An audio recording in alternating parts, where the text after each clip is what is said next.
This morning for you on Daybreak, two popular TV shows featuring law enforcement have been canceled. We'll get a little local reaction about live PD and cops. And Governor Parson is telling the state of Missouri it's time to fully reopen. Details on that announcement coming up. We're also live out in Springfield as Nyjah is telling you how you can help give hope with its annual garage sale. That's all coming up this morning for you here on Daybreak. Good morning. Thanks for joining us. Today is Friday, June 12th. I'm Jennifer Abreu. And I'm Joe Morano. And if you just missed it, we were talking about the baseball field being constructed in Iowa for an MLB game that, oh boy, has Elisa Rafa so sad because it's probably not going to happen there. Yeah, perfect baseball weather, but no baseball You're not, to watch. I'm so upset. Yeah. You're Now not I'm, far like, away really from upset. Iowa. You can drive up there and maybe go check it out, right? Yeah, but I need the Yankees to be there. Yeah, tweet them and invite them.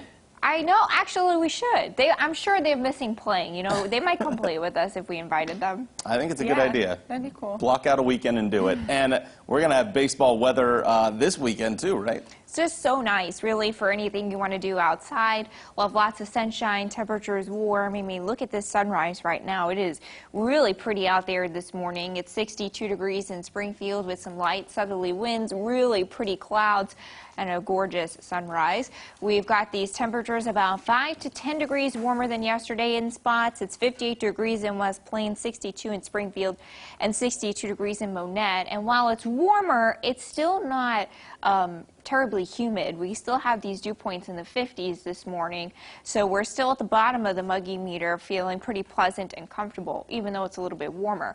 We've got some dry roads out there all day today. Grab the sunglasses. I don't expect any weather hazards for you, maybe just some sunscreen. At the pool today, we're looking at that temperature warmer at 87 degrees with lots of sunshine. So a comfortable start, warmer today, still a nice stretch with a gradual warming trend.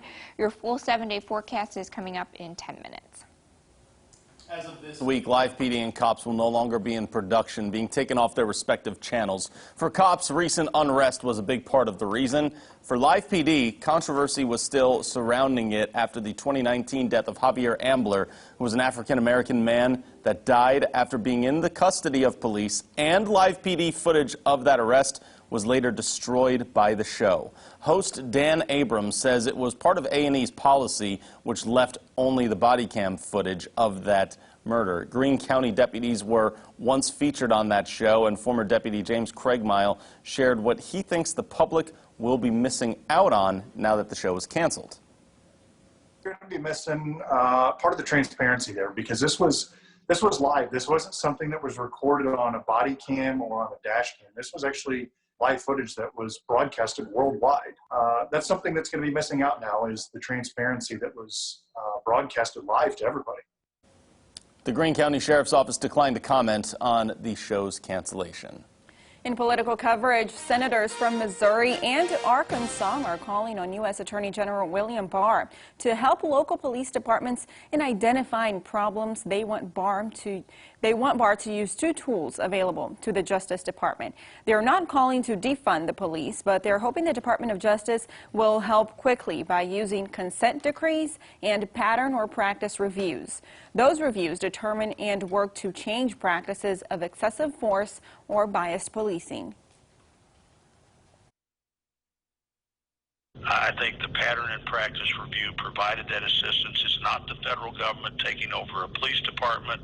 It's not the federal government using the courts necessarily. It's the federal government using their expertise to come in and help you figure out how your department would be better. If you've got a systemic problem in your department that has been going on for a long time, that department is unlikely to be able to solve its own problems by itself. Blunt is joined by Senator Josh Hawley and Arkansas Senator Tom Cotton in sponsorship of this resolution. Governor Mike Parson has said that by next Tuesday, the state will be fully reopened, meaning no social distancing restrictions to businesses and restaurants, but that only applies in counties with no ordinances. It does not include counties that have more strict rules like Greene and Christian counties. The city of Springfield reminded people on Facebook its order supersedes the state order. The city will have an announcement on Phase 3 later on today, which we will bring you live. Next week, local businesses will be allowed 50% occupancy, which is up from 25%. The governor says the reason for the change is an advancement in COVID-19 testing and hospitals not being overwhelmed. Parsons says the state can handle outbreaks, and now is the time to get the economy back. Again, let me just say this. In more local news, Help Give Hope provides local families with help for things like utility and rent assistance. Our Color 10's Nigel McDonald is live at the nonprofit's warehouse to explain how you can help support its mission. Nigel, good morning. Yeah, Jen, good morning. It is an exciting day here at Help Give Hope's warehouse. They are hosting their annual charity garage sale. I'm joined with the group's executive director, Murray Bairstow. Now, Murray, talk to me about what you guys do for our community. We are a children's charity, so we help families that are in need or in crisis. We help with things like maybe rental assistance, utility assistance. Right now, we're working with the Community Foundation of the Ozarks with a grant that we received for a COVID-19 rental relief fund. So if people lost their employment because of the COVID-19, then they can go to our website and apply for rental assistance through that grant that we got through the Community Foundation of the Ozarks. We help with all kinds of, if they need furniture, if they need household items, whatever they might need for their family.